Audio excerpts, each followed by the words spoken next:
داخل این جعبه 5 تا از عجیب ترین کبریت هایی که ما داخل بازار میتونیم پیدا کنیم. دکمه لایک و ساب بزنید تا ببینیم 5 تا کبریت عجیب چه کبریت هایی هست. پنجمی همین کبریت ساده ایه که ما تو روزمره همیشه استفاده میکنیم. وای کبریت پای بلند که دوناش رنگیه، خیلی باحال بود.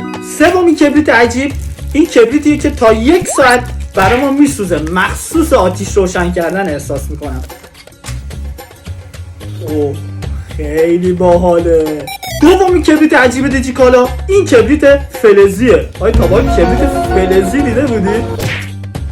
اوه کبریت فلزی. و عجیب ترین کبریت دیجیکالا کبریت نیست، کبریت طوفان. میگن این کبریت به هیچ عنوان خاموش نمیشه. بریم با هم دیگه ببینیم واقعیه یا نه.